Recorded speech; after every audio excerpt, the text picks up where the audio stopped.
फांसी दो, निशांत को फांसी दो, फांसी दो, फांसी दो। अन्याय नहीं सहेंगे, नहीं सहेंगे, नहीं सहेंगे। केस लौटते वैसे ही उकील ओके धोरे मारो। एक काला कोट, हमारा फरमान नहीं सुना क्या? जो भी वकील उस हत्यारे पति का केस लेगा, हम उसे छोड़ेंगे नहीं। चलो मारो। कानून को हाथ मत दीजिए।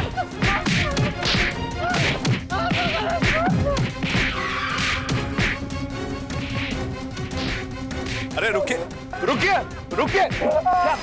क्या कर रही हैं आप? आपको दिखाई नहीं देता क्या? हमने पहले ही कहा था, जो भी वकील उस मर्डरर हस्बैंड का केस लेगा, हम उसे छोड़ेंगे नहीं। माफ कर दीजिए। मैं ये केस छोड़ रहा हूँ। मैं आगे से कभी भी ऐसे केस को हाथ नहीं लगाना। उंगली भी नहीं लगाऊंगा। मैं नाराज हूँ। मल्लिकापुर महिला संगठन जिंदाबाद, जिंदाबाद।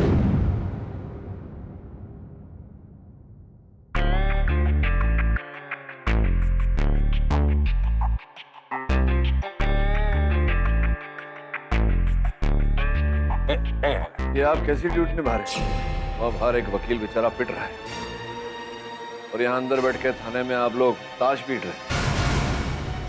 ये तो समस्या बाहर वालों का, खासकर ये मुंबई रहने वालों का, जहाँ से आप पधारे हैं पाठक बाबू। अरे बाहर इतना कुछ हो रहा है, सबका जिम्मेदारी क्या हम लेंगे? जिसका प्रॉब्लम है वो अंदर आएगा, हम कहाँ भागते फिरेंगे? हाँ, इसीलिए तो आपको सरकार वेतन दे रही है थाने में बैठकर ताश खेलने के लिए। फिर जो भी हो, मेरे मौके दिगंबर बनर्जी, हाई कोर्ट से उनका बेल ऑर्डर, रिहा करिए उन्हें। मिस्टर पाठक, मुझे भी आप यहाँ से निकाल सकते हैं।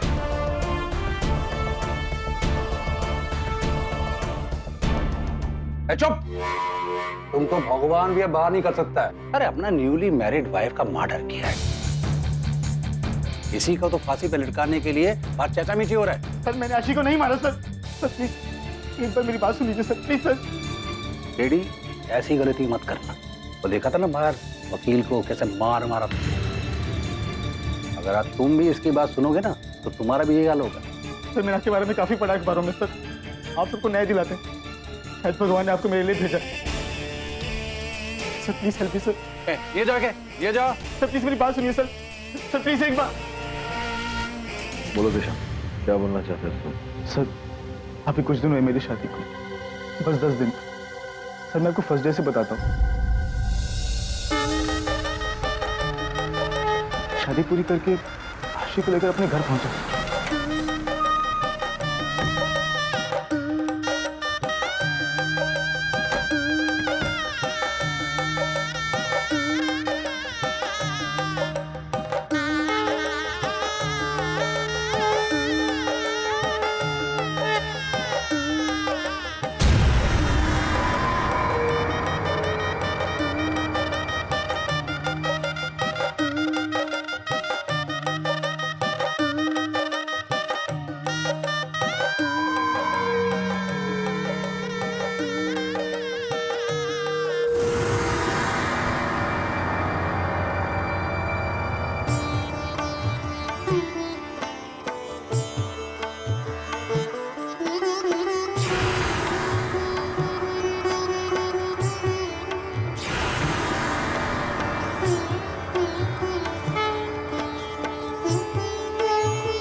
उल्टा पैर? अरे बाप रे, उल्टे पांव तो प्रेतनी के होते हैं।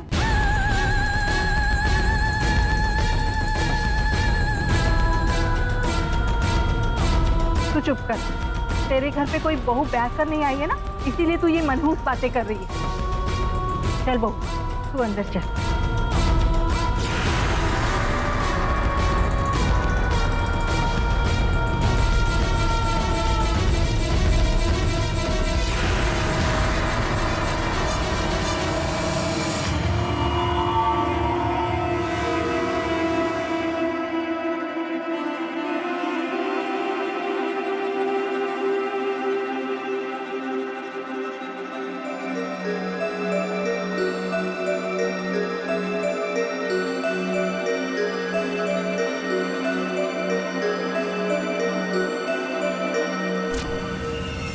सोने जा रहा हूं मैं। और वैसे भी ये फालतू की रिचुअल से मैं थक गया हूं। लाइट बंद कर लेना, मैं सोने जा रहा हूं।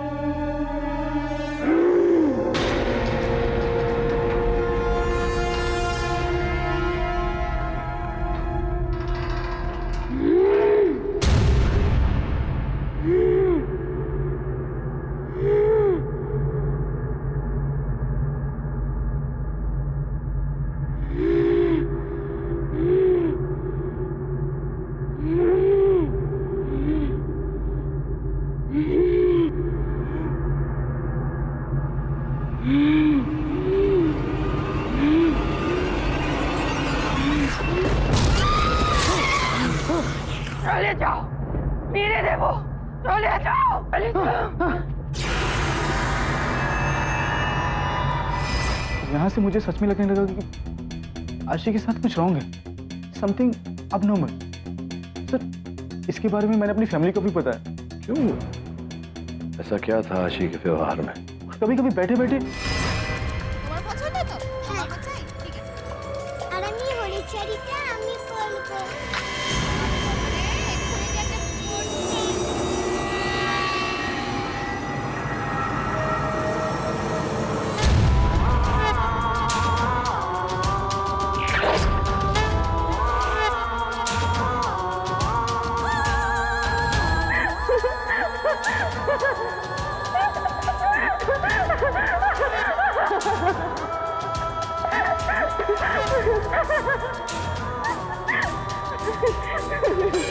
ये क्या हो रहा है यहाँ पर?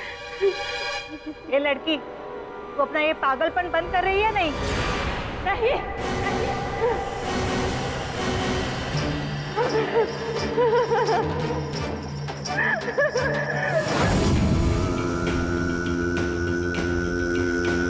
बता, बता कौन है तू और क्यों आई है इस घर में? कौन? कौन? इसका खून चाहिए तुझे? इसे किसी दुष्ट आत्मा ने अपने वश में कर लिया है।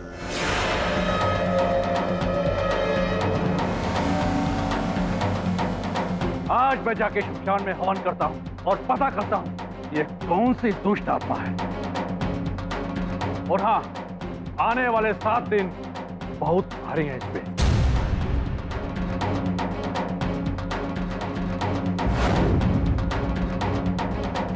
भूत प्रेत आत्मा, इन सब बातों में मैं विश्वास नहीं करता, लेकिन जो मेरी आंखों के सामने हो रहा था उससे मेरी सोच बदल रही थी। आशी की मृत्यु हुई कैसे? सर, तांत्रिक जिस दिन आया था उसके तीसरे दिन मैं टेरेस पे अकेला सो रहा था, तो आशी नीचे वाले कमरे में।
आशी,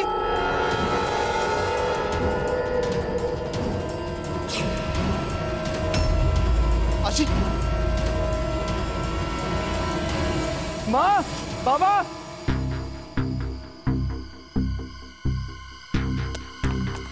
बाबा क्या हुआ बेटा? बाबा, आशी ने तुझे मार दिया क्या?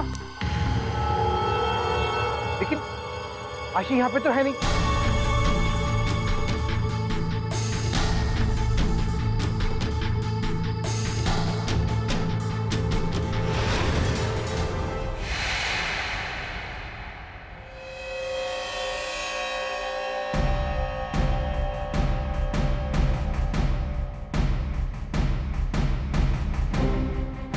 अगर आशी है तो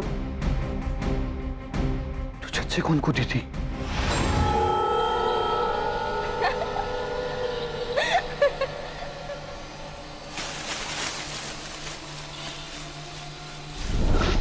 आशी, आशी, माँ, तो कुछ भी नहीं बोल रही।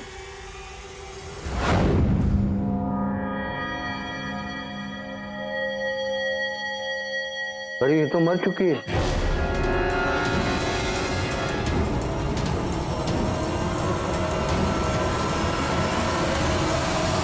सर, मैं अभी तक समझ नहीं पाया कि वो छत से कूदने वाली औरत कौन थी। वो जो भी थी, सर मुझे लगता है आशी को उसी ने मारा। तुम्हारा बीवी का गले में फिंगरप्रिंट तुम्हारा, नाखून तुम्हारा, और तुम कहते हो किसी और ने किया। सर, ये ओपन एंड शट केस है। आपने भूल করছেন, বড্ড भूल। सर नहीं, सर मैं सच बोल रहा हूँ सर। सर कोई भी वकील मेरा केस नहीं लेना चाहता सर। एक हिम्मत करके आया था, वो भी पिट गया। सर ऐसे में आप मेरी आखिरी उम्मीद है।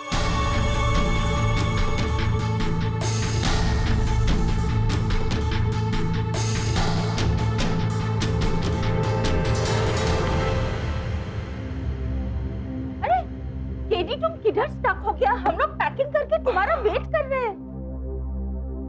सर ये बैठने का वक्त नहीं है, फ्लाइट का टाइम हो रहा है। Sir let's go. अब पता नहीं कितने दिन यहाँ रहना पड़ेगा।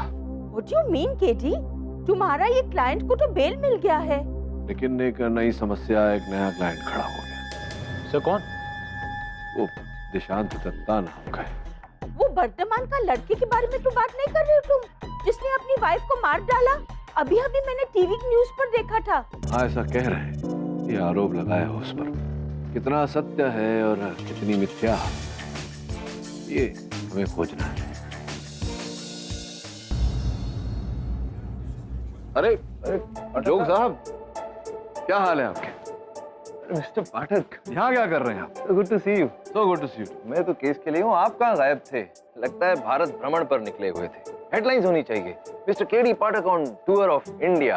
हर भारतीय को भारत के हर कोने से परिचित होना चाहिए। वैसे ये जो आपका स्टाइल है, जेब में हाथ डाल के बात करने का, मेरा ये ट्रेडमार्क स्टाइल है, अच्छा नहीं लगता है? बहुत बढ़िया लगता है जोग साहब। सनी देओल साहब की याद दिलाता है मुझे। तो अब क्या है, विश्व में सब कुछ अपडेट हो रहा है, अपग्रेड हो रहा है, तो क्यों ना आप भी अपनी स्टाइल को थोड़ा अपडेट अपग्रेड कर लें। जो राइट हैंड अपने राइट जेब में डाली हुई है, लेफ्ट हैंड लेफ्ट जेब में डाली हुई है, क्यों ना राइट हैंड को लेफ्ट जेब में डाले, लेफ्ट हैंड को राइट जेब में डाले, बिना हाथ क्रॉस किए हुए। करके देखिए।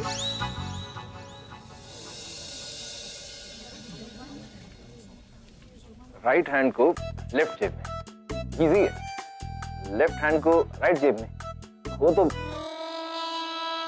ये तो हाथ क्रॉस हो रहे हैं।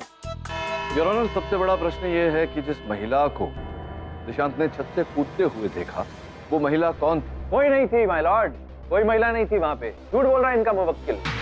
ये तो पाठक साहब के मुवक्किल की बनाई हुई मनगढ़ंत कहानी है। उस रात उस छत पर कोई महिला नहीं थी। अगर कोई था तो वो था दिशांत, जिसने अपनी पत्नी की बड़ी निर्ममता से हत्या कर दी।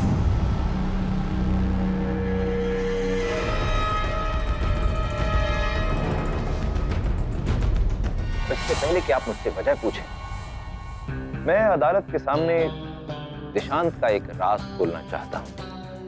इजाजत है?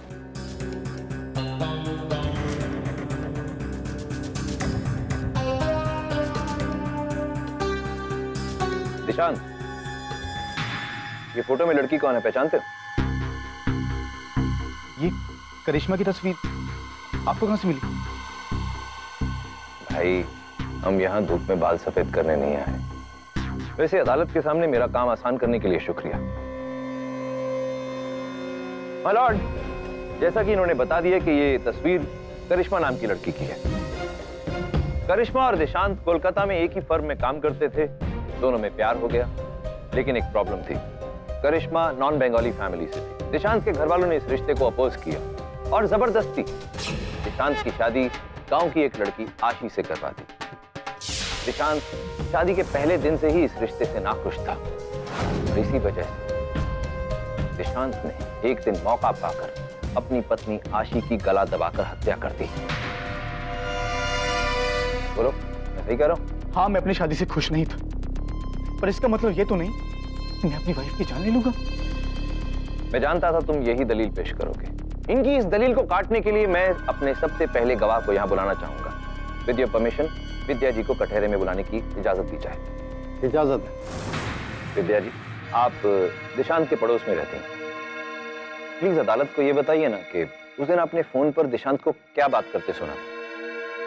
जज साहब, जिस रात आशी का कत्ल हुआ उसी शाम को मैंने बाड़ी में दिशांत को किसी से फोन पर बात करते हुए सुना। यार, उसका गवार बना बढ़ता ही जा रहा है। मैं उसका गवार बना और नहीं चल सकता। ये कभी तो मन करता है उस देहाती आशी का गला दबा, और कसम से आज रात को उसका गला दबा ही डालूंगा। और योर ऑनर, एग्जैक्टली वही दिशांत ने किया। अपनी पत्नी आशी की गला दबाकर बड़ी बेदर्दी से हत्या कर।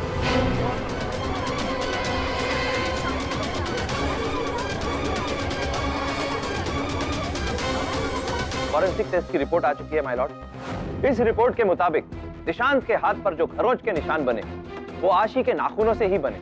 यानी कि जब दिशांत बड़ी बेदर्दी से अपनी पत्नी आशी का गला दबा रहा था, क्या अब भी इसके बाद अदालत को किसी सबूत की जरूरत है ये बताने के लिए कि दिशांत ही अपनी पत्नी का हत्यारा है?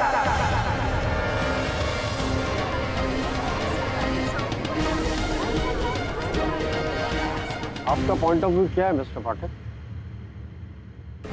योर ऑनर, मैं जोग साहब की बात से सहमत हूँ।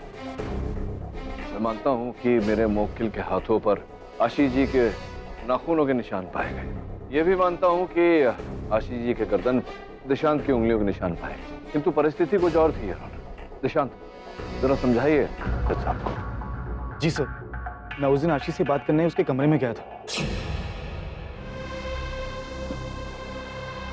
आशी, देखो तुम्हारे व्यवहार से सबको डर लग रहा है। तुम्हें हो क्या है? कोई बीमारी है तो हम डॉक्टर को।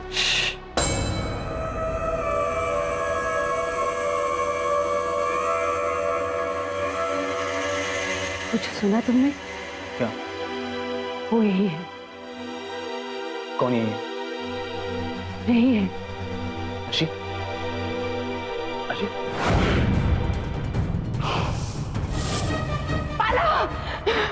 मेरे देवो! सब कहानी है माय लॉर्ड, सब कहानी है। मैं पहले भी कह चुका हूँ, मनगढ़ंत बातें हैं। ऐसा कुछ नहीं हुआ था। योर ऑनर, मेरे मन में ये विचार उठ रहा है कि कहानी है क्या, क्योंकि फोरेंसिक की रिपोर्ट आ गई। इनके हाथों पर जो खरोंच के निशान है उसकी जांच हो, किंतु पोस्टमार्टम अभी तक हुआ नहीं है। योर ऑनर, इसके पीछे क्या कारण है? इंस्पेक्टर बॉस, अदालत इस सवाल का जवाब आपसे चाहती है। मिलॉर्ड, हमें थाने में किसी ने फोन करके बताया था कि सुकुमार जी की नवविवाहित बहू मर चुकी है और चुपके से उसको जलाया जा रहा है। मिलॉर्ड, इस बात में फौरन पुलिस फोर्स लेकर वहां पर गया, बॉडी को कब्जे में लिया, फॉरेंसिक एक्सपर्ट को बुलाया और बॉडी को पोस्टमार्टम के लिए अस्पताल भेजा। तो जब आपने पोस्टमार्टम के लिए आशीष जी के मृत शरीर को अस्पताल भेजा तो पोस्टमार्टम अब तक हुआ क्यों नहीं? ये तो सुकुमार जी बताएंगे। अस्पताल में यही गए थे। कोलकाता से किसी बड़े मंत्री से इन्होंने फोन करवाया था और बॉडी को बिना पोस्टमार्टम के वापस ले आए थे। योर ऑनर, मैं एक धार्मिक इंसान हूँ। धार्मिक ग्रंथों में साफ साफ लिखा है कि शरीर के साथ चीर-फाड़ करना ठीक बात नहीं है। मैं अपने बहू के शरीर को इससे बचाने के लिए पोस्टमार्टम नहीं चाहता था। अपनी जान पहचान का आपने फायदा उठाया और आशी के मृत शरीर को अस्पताल से आप वापस ले गए। योर ऑनर, संभवतः सुकुमार जी नहीं चाहते थे कि आशी जी का पोस्टमार्टम हो और उसके द्वारा उनकी मृत्यु का असल कारण सबके सामने आए। क्यों ठीक कह रहा हूं मैं? आप किस सच की बातें कर रहे हैं? योर ऑनर, इस विषय पर प्रकाश डालने के लिए मैं आशी जी के पिताजी मित्रा जी को कटघरे में बुलाना चाहूँ। इजाजत। मित्रा साहब, आपको आपकी सुपुत्री आशी ने अपने ससुराल से फोन करके क्या कहा था, जरा न्यायाधीश महोदय को बताइए। मेरी बच्ची बहुत रो रही थी जज साहब। यहाँ पे सब मुझे कोसते रहते हैं और सासू माँ तो दिन रात दहेज के नाम पे ताना मारती रहती है। कहती है कि दहेज में ठेंगा लेकर आई है। दुनिया में सबसे गरीब बाप इसी का है। मैं क्या करूं बाबा? क्या करूं? जज साहब, थोड़ी बहुत भूल चूक में आशी को मैंने कभी कुछ कहा होगा, पर दहेज के लिए उसकी जान लेंगे, इस तरह के संस्कार नहीं है हमारे। किंतु आशी ने अपने पिता से आपके बारे में जो कहा था वो बात। देखिए, सास बहू का रिश्ता ही ऐसा होता है, बदनामी का। ना तो मैं या मेरे परिवार में से कोई आशी के मौत का जिम्मेदार नहीं है। उसकी जान तो किसी और ने ही ली थी।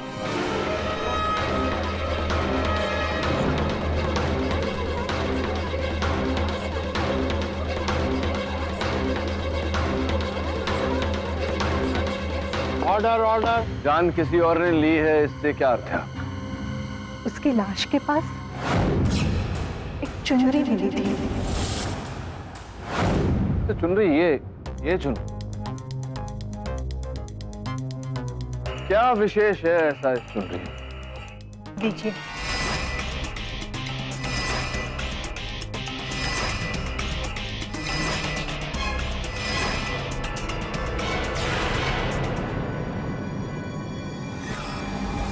विद्या, कुछ याद आया तुम्हें?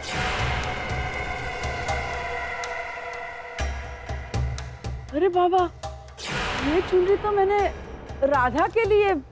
ये क्या हो रहा है यहाँ पे? Who is this Radha? ये राधा कहाँ से बीच में आके टपक खड़ी है? राधा विद्या की बहू थी, जो 4 साल पहले मर चुकी थी।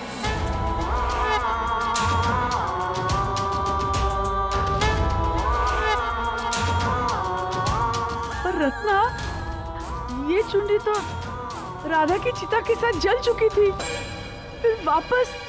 वही तो मैं कह रही हूँ ना जज साहब, राधा की चुनरी का मिलना यानी राधा के भूत ने ही आशी को मारा है।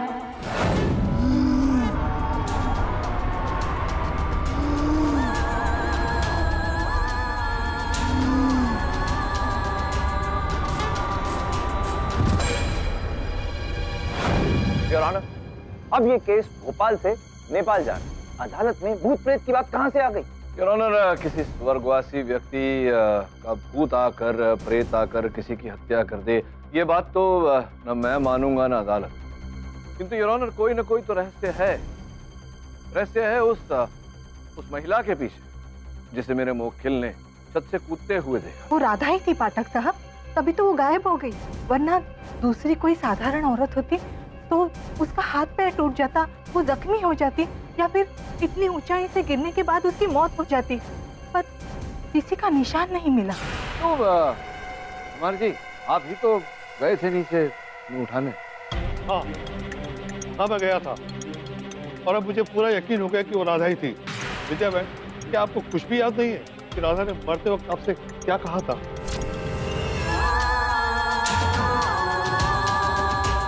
उसी की आह लगी है इस गांव को और मेरे घर को। खा गई वो मेरी बहू को। ये सारी बातें तो ठीक है, किंतु आप ये तो बताइए कि गांव वालों ने मारा क्यों राधा? वाह पाठक साहब, वाह। सीधे सीधे अपने क्लाइंट को नहीं बचा सकते हैं तो पाठक साहब ने भी अब इनकी कहानी में इनका साथ देना शुरू कर दिया। इस हत्या का आरोप किसी भूत प्रेत के नाम पर बिल फाड़ना शुरू कर दिया। योर ऑनर, जोग साहब समझ ही नहीं पा रहे हैं कि मैं क्यों उत्सुक हूँ राधा की कहानी जानने के लिए। संभव है कि उस कहानी के साथ इस केस की कोई कड़ी जुड़ी हो। ये विद्या से बेहतर और कौन बता सकता है? राधा तो तुम्हारे सपने में भी आती है ना विद्या? मेरा बड़ा बेटा देवाशीष, उसकी 4 साल पहले शादी हुई राधा से। जब उसकी विदाई करके गांव ला रहा था, तब डाकुओं ने उन पर हमला कर दिया। 1 महीना बीत गया, दोनों वापस गांव नहीं लौटे। सबको लगा वो मर गए और देवाशीष और राधा का गांव वालों ने अंतिम संस्कार भी कर दिया। उसके बाद लगभग 2 महीने बाद एक दिन अचानक राधा गांव वापस आ गई। दादा, ये देवाशीष ठाकुर का घर कहाँ पड़ेगा, बता सकते हैं? कौन? वो देवाशीष जिसे डाकुओं ने उसकी बीबी के साथ मार डाला था, वहाँ पे। नहीं दादा, उसकी बीबी मरी नहीं है। मैं ही हूँ देवाशीष जी की पत्नी दादा। पूरे गांव में हंगामा मच गया, पंचायत भी बिठाई। राधा ने सबको समझाने की कोशिश की कि वो मरी नहीं। डाकुओं के चुंगल से जब भाग रही थी, गड्ढे में गिरी और चोट से उसकी याददाश्त चली गई। कितने दिनों तक वो जंगल में यूं ही छुपती रही और जब उसकी याददाश्त लौट आई तो वो वापस गांव चली आई। लेकिन पंचायत मानने को ही तैयार नहीं। पंचायत ने कहा जिसका अंतिम संस्कार हो चुका है वो शास्त्रों के अनुसार मर गई, इंसान नहीं प्रेतनी है वो। झूठ बोलती, मारो उसे। लाठियां बरसाए बरसाए उसे मार डाला। कोई बचाओ मुझे, कोई मुझे बचाओ। तो सब हंसते लो। हाँ, मैं जरूर वापस आऊंगी। मैं किसी को नहीं छोड़ूंगी, मैं किसी को नहीं छोड़ूंगी। उसके बाद गांव में कुछ भी अच्छा नहीं हुआ। जज साहब, मैं अपने घर की बात बताती हूँ। जब भी मैं अपने छोटे बेटे आशीष की शादी के बारे में बात करती हूँ, मुझे सपना आता है राधा का। मेरा घर नहीं बसा तो मैं किसी और का घर नहीं बसने दूंगी। कान से मार डालूंगी।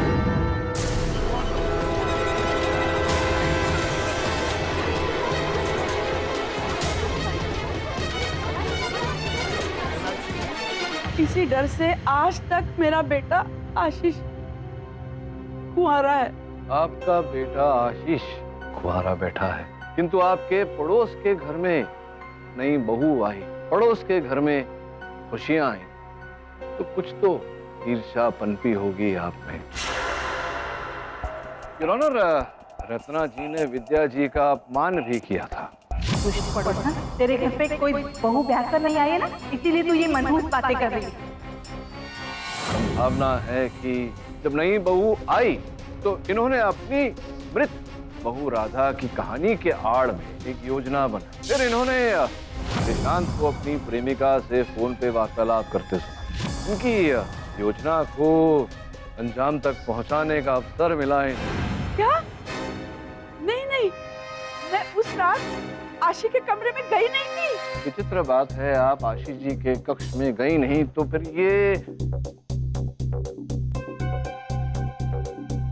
कान की बाली, आपके कान की बाली वहां आशीष जी के कक्ष में कैसी आई, कृपया समझाइए ना प्लीज।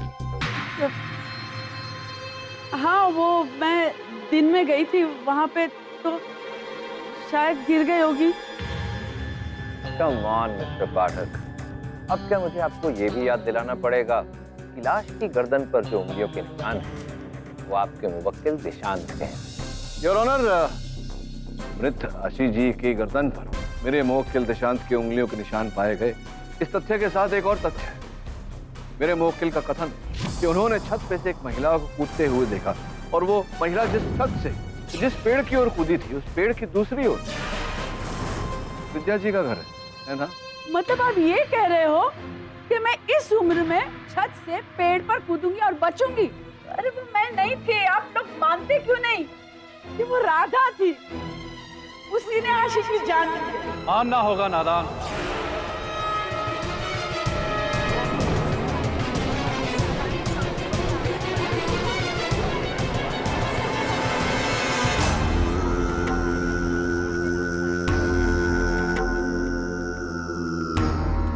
इन पढ़े लिखे मूर्खों के बीच में किस चीज की बहस हो रही? आप कौन है इस तरह केस के बीच में? जज साहब, मैं आपको वही बताना चाहता हूं जो कोई और नहीं बता सकता। आरशी की हत्या का रहस्य।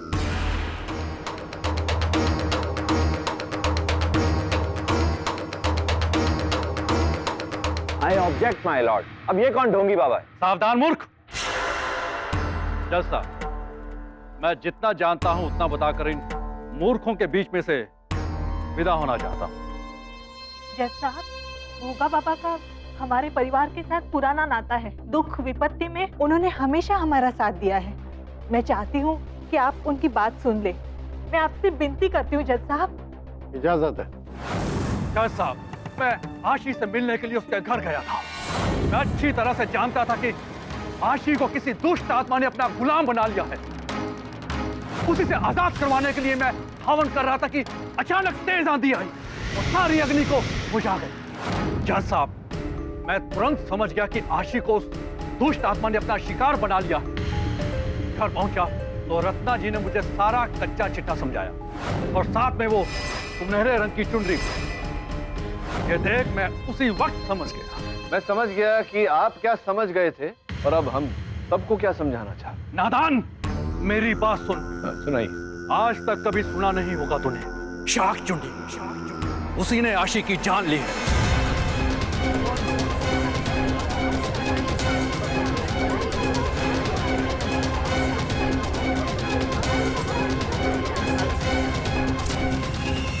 शाक चुंडी एक हकीकत है जज साहब। हमारे बंगाल में जब किसी नई नवेली दुल्हन की अकाल मृत्यु हो जाती है तो वो शाक चुन्नी के रूप में जन्म लेती है। उसके हाथों में शाक से बनी एक सफेद चूड़ी और साथ में एक कांच से बनी हुई लाल चूड़ी भी होती है जिसे शाक पोला कहते हैं। बिल्कुल नई नवेली दुल्हन जैसी।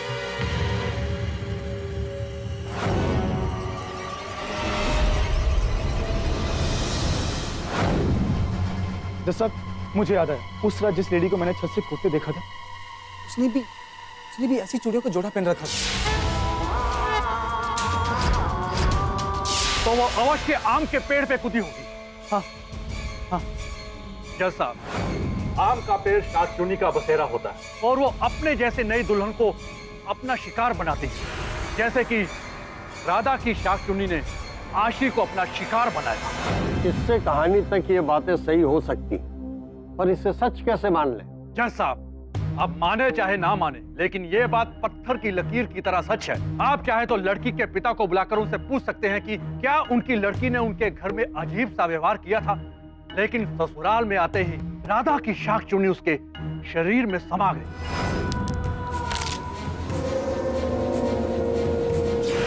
उल्टा पैर। दरअसल एक शाक चुन्नी जो अपने जीवन काल में शारीरिक सुख से वंचित रह जाती है, नई नवेली दुल्हन के शरीर में प्रवेश कर उस सुख को प्राप्त करना चाहती थी और इसी मंशा से राधा की शाक चुन्नी ने आशी के शरीर में प्रवेश किया। जज साहब, आशी अपने पति से अलग सोती थी और इसी उलझन की वजह से राधा की शाक चुन्नी ने आशी की जान ली। जज साहब, आप मेरे तथ्यों को स्वीकार करें चाहे ना करें, लेकिन मेरी बात को आगे आप मानेंगे। जय बाबा की। योर ऑनर, बाबा जी का कथन तो हमने सुन लिया, किंतु मैं अदालत से आग्रह करूंगा कि इन बातों में विश्वास कर।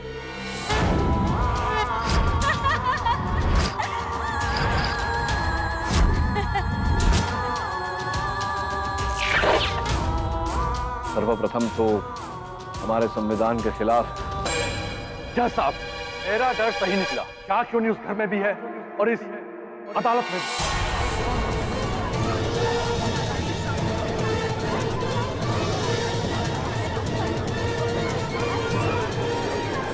Order order. बाबा जी, ये आप किस आधार पर कह रहे हैं? ये देखिए, जले हुए शाक से बनी हुई चूड़ी, और अब वो किसी को भी अपना शिकार बना सकती है। आपको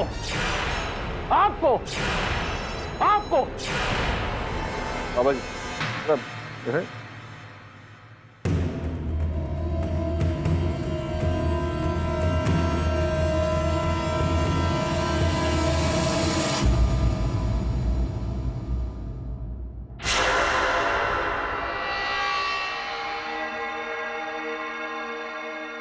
पण है बहुत खूबसूरत। अरे मिस्टर बिलमोरे, ऐसे पहनिए मत, वरना आपके अंदर भूत आ जाएगा शाक चुन्नी का। बिली, तो छेड़िए मत, कल पुलिस स्टेशन में लौटाना।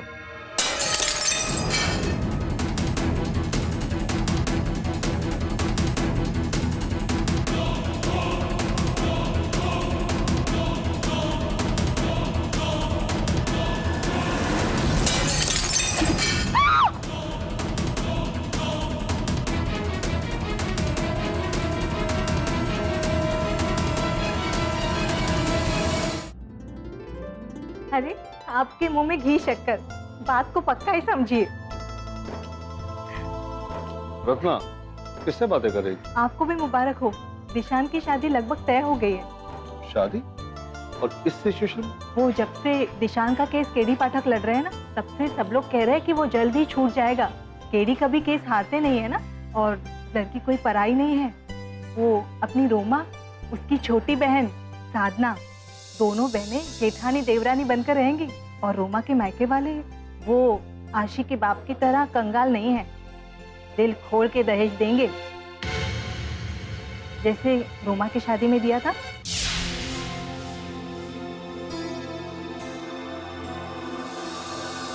पाठक बाबू बहुत अच्छे वकील हैं। देवर जी जल्द से जल्द छूट जाएंगे। इसी बात का तो डर है मुझे। क्यों? ये सब बातें तुम्हारी समझ के बाहर। इतने टाइम से अपने खड़ूस बाप को समझा रहा हूं कि दुर्गापुर की जमीन बेच, मुझे नया बिजनेस शुरू कर। पर इसमें से आधा हिस्सा तो देवर जी का है ना? देवर की नानी, इसी बात पे तो मैं मरा जा रहा हूं। दिशान तभी जेल में, यही वक्त है कि जमीन बेच के सारी दौलत हड़प ले। उस बुड्ढे का भी मुझे ही कुछ करना होगा।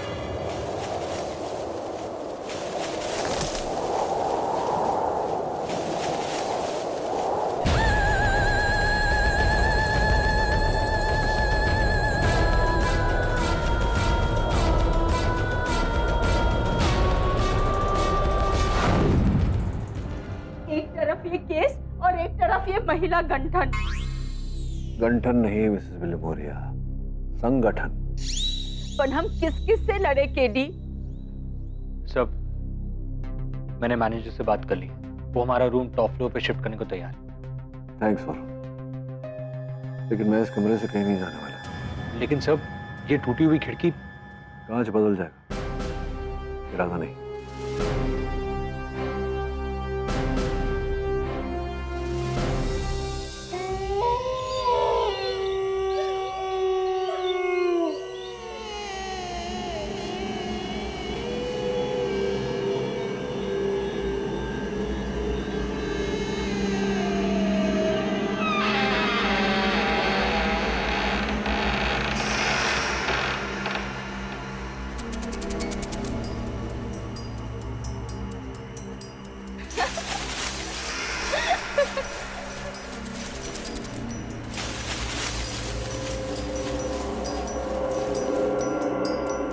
अजय उठे ना, वो आम का पेड़ अपने आप हिल रहा था।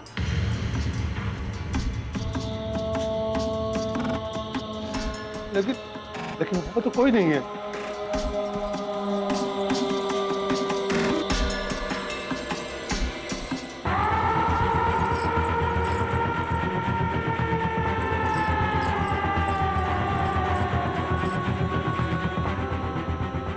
हे भगवान, वो राधा की शाकचुन्नी। हे बाप रे, भोगा बाबा।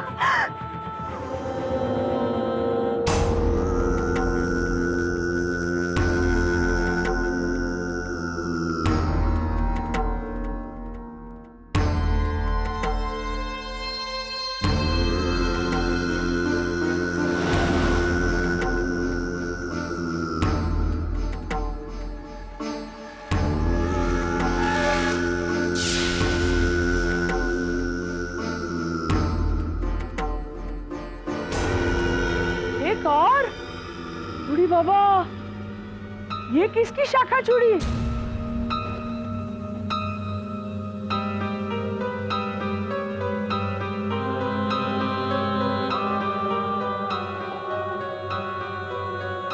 चिता की आग की गंध आ रही है इसके अंदर से। तो यहां छिपी है तू। एक का तो शिकार कर लिया तूने, लेकिन अब और किसी को शिकार नहीं होने दूंगा मैं।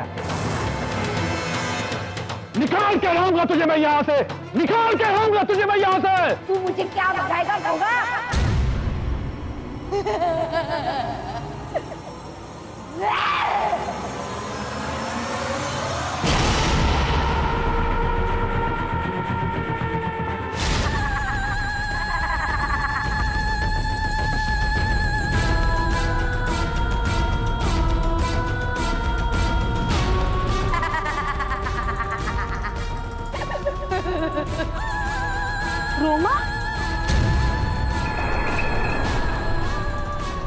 क्या कर रही है?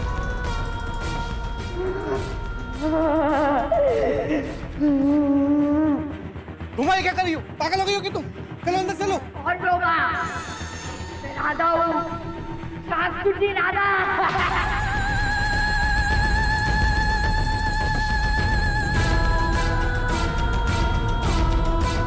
राधा की शाख चुनने का इस हत्या के साथ कोई लेना देना नहीं। तो रोमा के अंदर क्या कर रही है दुष्ट? बदला लेने आई हो। बदला।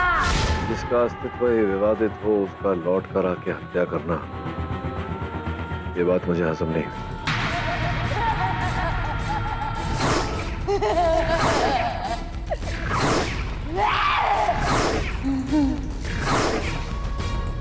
ये अवश्य किसी मनुष्य का कार्य है।